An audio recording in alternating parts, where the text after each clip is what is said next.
오늘은 두 가지 생명체 이야기로 설교를 출발하도록 하겠습니다. 첫 번째 이야기입니다. 장편 소설 25시의 저자인 콘스탄틴 게오르기우, 그는 신부이고 사제입니다. 그가 전쟁 당시에 경험했던 이야기를 조금 옮기도록 하겠는데요. 2차 세계대전 당시 잠수함 요원으로 근무를 하면서 그 잠수함, 이 서브머린, 잠수함 안에서 토끼 몇 마리를 키웠는데 이 토끼가 갑자기 눈이 충혈되고 괴로워하길래 왜 그런가 하고 봤더니 토끼의 속성이란 어떤 거냐면, 토끼는 사람이 산소 부족으로 호흡곤란을 일으키기 대략 7시간 전쯤에 먼저 호흡곤란을 일으키면서 눈이 충혈이 되고 고통하게 됨으로써 함 내에 산소가 부족하다는 것을 알려주는 시그널, 신호와 같은 몸을 갖고 있기 때문에 잠수함을 수면으로 다시금 부상시켜서 공기를 환원한 후에 잠수병들의 생명을 살리고 운항을 계속하게 되었다, 이런 이야기예요. 전쟁통에 경험한 이야기인데요. 그래서 이 게오르기우 신부, 게오르기우 사제는 토끼의 고통을 바라보다가 우리의 신앙 이야기를 합니다.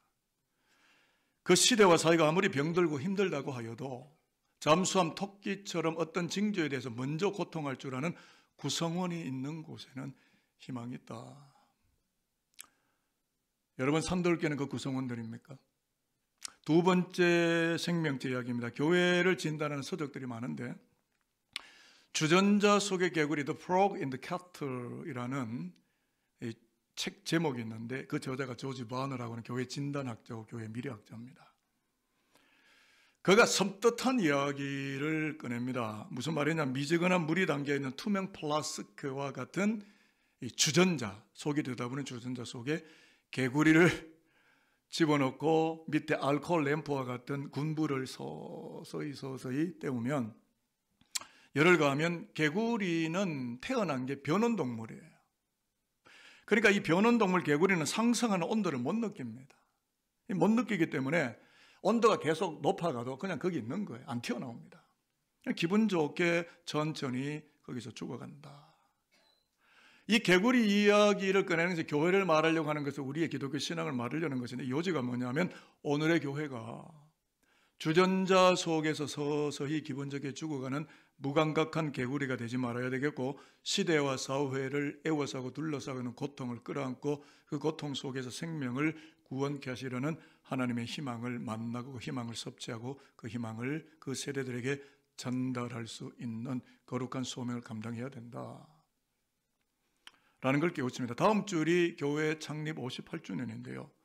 58주년을 맞는 산돌교회는 21세기 시대와 사회를 향하여 잠수함 속 토끼와 같은 교회인지, 주전자 속 개구리와 같은 교회인지, 오늘 이 시간 예배드리는 예배당에 온 산부 예배에 참석한 여러분들에게 질의를 합니다. 그리고 그 질의에 대한 답변으로 신약 본문을 찾아가면서 말씀의 담론을 얻겠는데, 신약 본문이 보여주는 라우디게아 교회를 CT 단청 촬영을 해서 판독을 하고 분석을 해나가는 가운데 산돌교회와 이 시대의 민족의 교회에게 주시는 하나님의 은혜를 교감하는 그런 시간을 가지도록 설교가 집필이 되어 있습니다. 설교도 하나의 논문이죠. 하나님의 마음을 전달하는 하나의 아티클인데, 그렇게 제가 설교를 준비했습니다. 오늘 설교 부제는 고통이 있는 희망, 고통이 없는 절망이라는 부제를 썼습니다. 본질을 잃어버렸으면서도 아무런 고통을 느끼지 못하는 절망에 빠져 들어가지 않도록 본류에서 벗어난 것을 고통해냄으로써, 고통함으로써 생명의 구원을 이루는 희망의 교회가 오늘 우리 산돌교회가 되어야 된다. 아멘 안 할 줄 알면서도 제가 이야기를 하는 이유는 뭐예요? 다시 할게요. 고통함으로써 생명의 구원을 이루는 그리스도의 희망이 남아있는 교회가 되어야 된다. 그래도 아멘 해주셔서 고맙습니다. 제가 계시록 본문을 대하면서 두려웠던 게 있어요. 그거는 교회입니다. 라우디게아 교회가 고통을 전혀 느끼지 못하는 가운데 있다라는 거예요. 자, 어떤 내용인지 한번 살펴보겠는데요. 화면을 보실까요? 15절과 내가 내 행위를 앞에 내는 예수 그리스도 부활하시고 성천하시고 이제 재림주로 오실 권세 있으신 심판자 예수입니다. 너의 행위는 라오디게아죠. 15, 16절 읽어보겠습니다. 시작. 내가 내 행위를 아노니 내가 차지도 아니하고 뜨겁지도 아니하도다. 내가 차든지 뜨겁든지 하기를 원하노라. 내가 이같이 미지근하여 뜨겁지도 아니하고 차지도 아니하니 내 입에서 너를 토하여 버리리라. 여러분, 우리가 자녀를 키우면서 등을 막 두들기면서 토해라 토해라, 뭐야, 음식이 체한 거예요. 이거 안 토하면 이 아이 죽어요. 토해야 돼요. 음식이 내려가지도 않고 몸속에서 멈춰버리면 헤데이크, 두통이 오고요. 혈류가 중간에 멈추고 이 서큘레이션, 순환이 안 되니까 이 음식이 그 안에서 멈췄으면 동공도 풀리게 되고요. 제가 이걸 다 경험해서 알아요. 제가 잘 체하는 스타일이니까.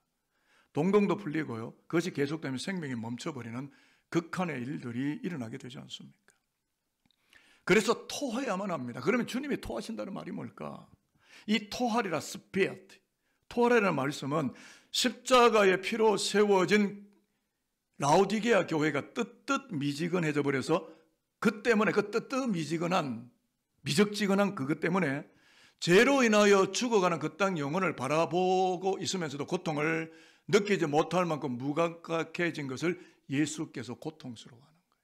지금 라오디게아 교회가 고통스러워요. 라오디게아는 고통이 없다니까요. 그냥 잘 먹고 잘 살고 있습니다. 문제는 그리스도가 고통스러운 거예요. 그래서 토해내려는 지금 토 직전에 와 있는 거죠. 여러분, 혹시라도 산돌교회를 주님께서 토하신다면 굉장한 신앙적 위기입니다. 오늘 이 라오디게아 교회가 미적지근하고 미온죄로 평가받게 되는 지리적 환경적 배경이라는 게 있는데요. 제가 라오디게아 교회 현장을 직접 가봤습니다. 아마 가보신 분이 계신지 모르지만 노회에서 우리 교회 장로님하고도 같이 제가 갔었는데요. 이 라오디게아에서 약 7에서 9km 떨어진 곳에 히에아볼리라는 곳이 있습니다. 성경에 히에아볼리가 나오는데 현재 튀르키예 남서부에 위치하는 파무칼레라는 온천 도시예요. 직접 우리 장로님들 가서 거기에 발도 담가보고 있는데 이 파무칼레에서 온천수가 파이프라인 송수관을 통해서 라오디게아로 흘러옵니다. 그러니까 이제 물을 공급하는데 흘러오는 동안에 7km에서 9km니까 미적지근해지고 흘러오는 과정 속에 이물질이 섞이고 라오디게아에 도착을 했을 무렵에는 토해버릴 것만 같은 이상 야릇한 물이 되어버린다는 뜻이에요. 그래서 라오디게아에 대한 궁금증이 더 생겼습니다. 그래서 라오디게아 지명이 갖고 있는 뜻이 뭔가를 봤더니 이 라오디게아 원지명은 라오디케이아입니다. 어떻게 구성이 되어 있냐면 백성을 뜻하는 라오스와 공의와 정의를 뜻하는 디카요신의 디케, 하나님의 정의를 뜻하는 이 디케, 그러니까 라오스와 디케가 합성해서 이루어진 단어가 라오디케이아라는 지명입니다. 그런데 토해버릴 것만 같은 물이 되어버렸다라는 이 함의가 뭐냐면 라오디게아 교회가 십자가 고통을 통하여 그 땅을 구원하시는 하나님의 희망을 전달하는 교회로 든든히 서가야 되는데 주전자 속 개구리처럼 무감각해져 버려서 하나님의 공의와 정의가 그 땅 가운데 교착 상태에 빠졌고 라오스 백성들은 절망에 완전히 노출되어 버렸다.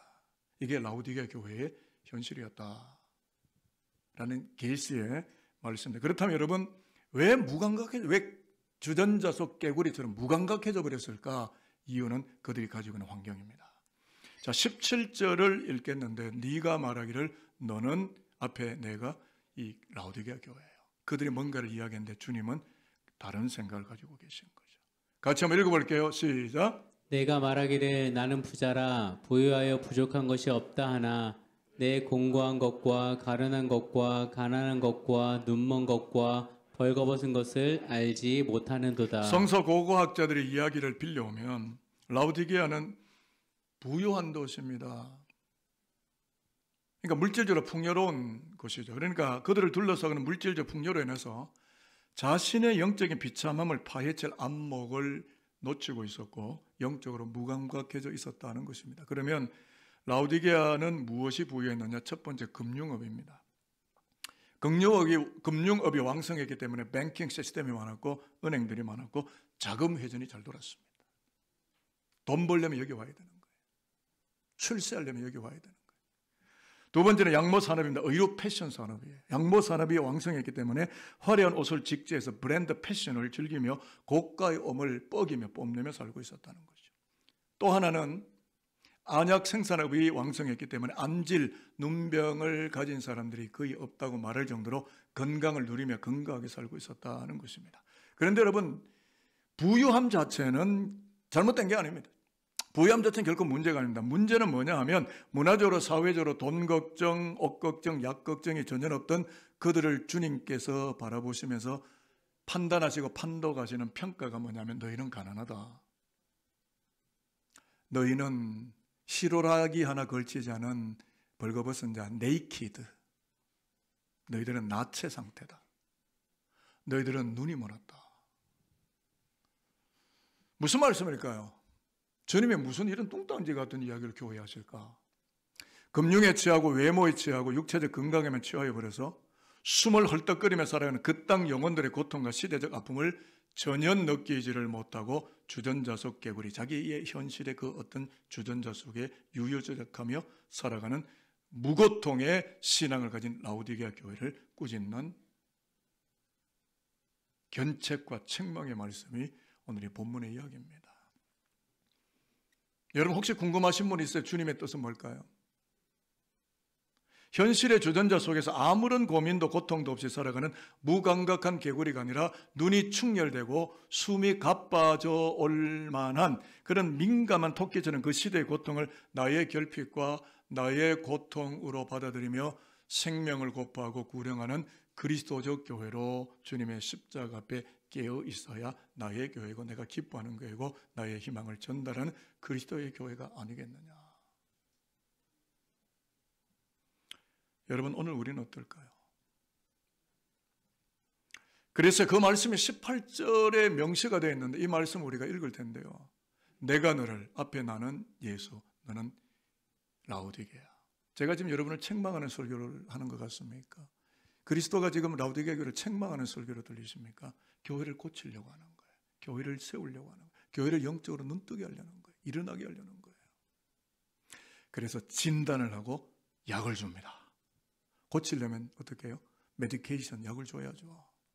자, 읽어보겠습니다. 18절 시작. 내가 너를 권하노니 내게서 불로 연단한 금을 사서 부유하게 하고 흰 옷을 사서 입어 벌거벗은 수치를 보이지 않게 하고 안약을 사서 눈에 발라 보게 하라. 무슨 뜻이라고 생각하십니까?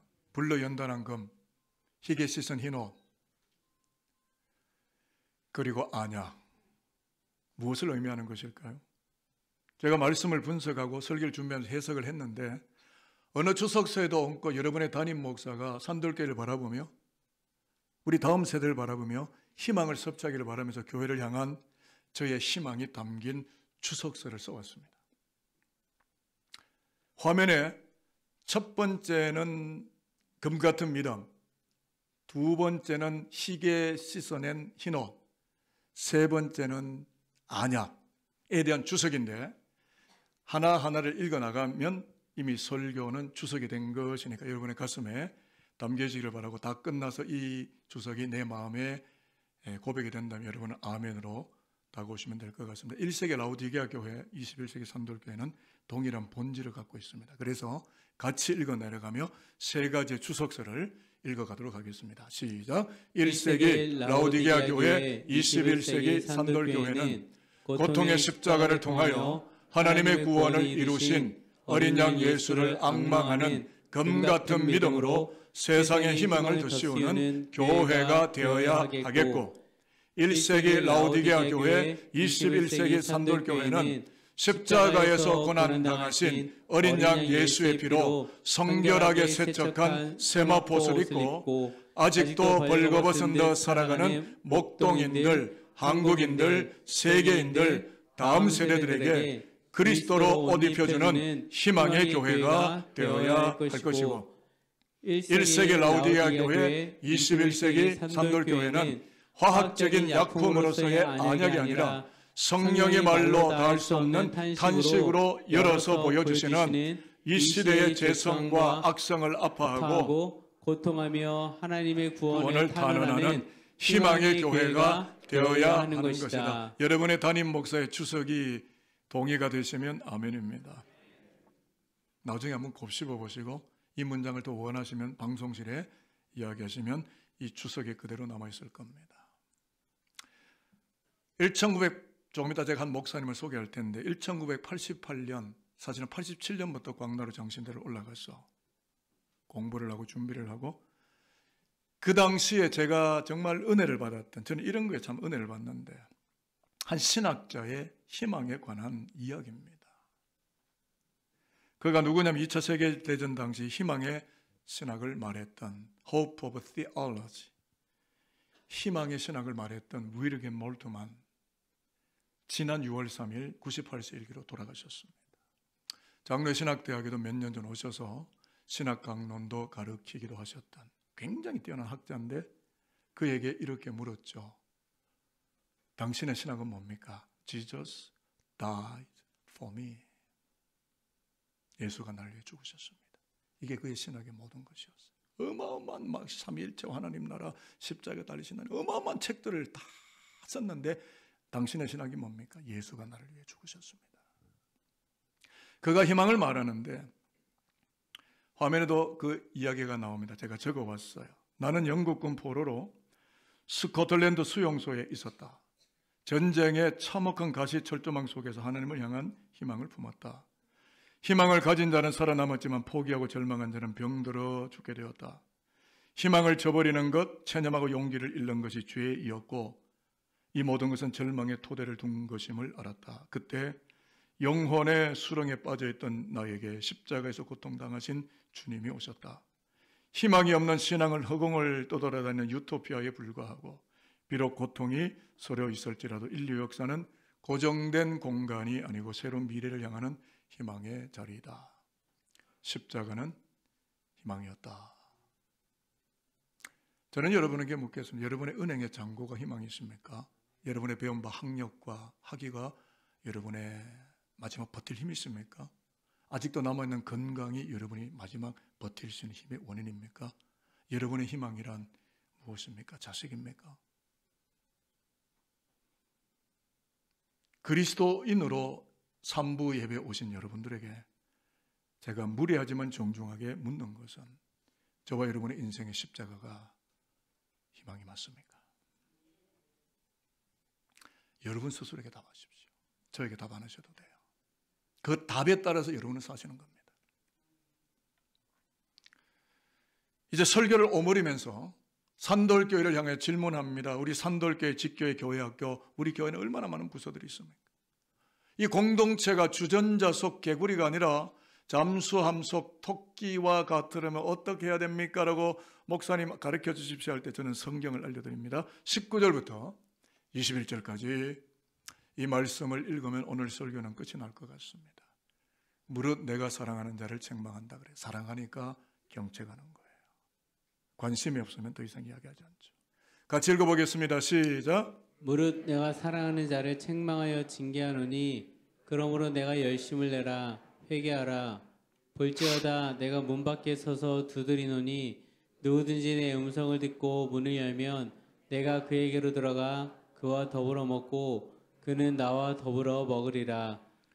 이기는 그에게는 내가 내 보좌에 함께 앉게 하여 주기를 내가 이기고 아버지 보좌에 함께 앉은 것과 같이 하리라. 답을 알려드릴게요. 약품들입니다. 솔루션들입니다. 라오디게아 교회가 무감각했고 무고통했던 삶을 회개하고 십자가 앞에 굽부러지는 겁니다.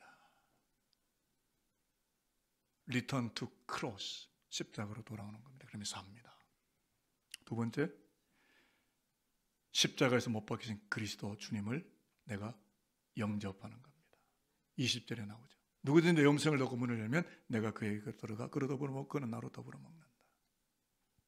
그렇게 되면 그 십자의 그리스도와 함께 내 안에 계신 그리스도로 말미암아 죄와 절망을 이기고 주님과 함께 동반자석에 앉게 되는 희망 예약이, 희망 약속이 이루어지게 된다. 라오디게아 교회요, 십자가로 돌아오라. 제가 다시 이야기를 꺼냅니다. 산돌교회는 58년을 바라보는 산돌교회는 무감각하고 무고통했던 삶을 회개하고 십자가 앞에 굽부러질 때 교회는 살아나게 될 것입니다. 그리고 십자가의 그리스도를 내 마음의 주로 영접하게 될 때 우리 안에 그리스도가 좌정하시고 우리를 둘러싼 수많은 죄와 절망을 당당히 이겨내고 영원한 성 예루살렘에 나를 구원하시기 위하여 먼저 죽으시고 그 보좌 가운데 앉아 계시는 그리스도가 앉은 그 자리에 동반 좌석에 예약하고 그 자리에 앉게 되는 하늘의 거룩한 영광이 나의 존재, 나의 다음 세대, 우리 아들, 딸들, 인민족의 역사 속에 임하게 될 줄로 믿습니다. 마지막 설교 문장인데요. 이제 종결하면서 축복합니다. 산돌교회가 성령의 주시는 음성을 잘 듣고 절망의 주전자 속에서 아무런 고통도 느끼지 못한 채 유유자적하는 개구리 한 마리가 아니라 잠수함 토끼처럼 고통 속에서 눈이 충혈될 만큼 하나님께 부르짖어서 생명의 구원을 허락받은 히브리 시인과 같이 비록 고통이 서려 있을지라도 새하늘과 새 땅을 향하도록 걸음걸음을 인도해 가시는 어린 양 예수의 피가 서려 있는 희망 그 자체로서의 십자가를 적극 운송하는 희망 전령사들이 오늘 여기에 예배하는 저와 여러분이시기를 바라고, 여러분의 가정 안에 거올라오는 여러분 아들, 딸과 여러분의 손자, 손녀들이 천대까지 복을 베풀고자 하시는 요 하나님의 은혜 속에 묶여서 영원한 하나님의 나라에서 주님과 함께 동반 좌석에도 앉을 수 있을 만큼 우리의 삶의 자리가 높이어지게 되는 여호와의 영광을 누리시는 산돌교 믿음의 군속들 다 되실 수 있게 되기를 주님의 이름으로 축복하도록 하겠습니다.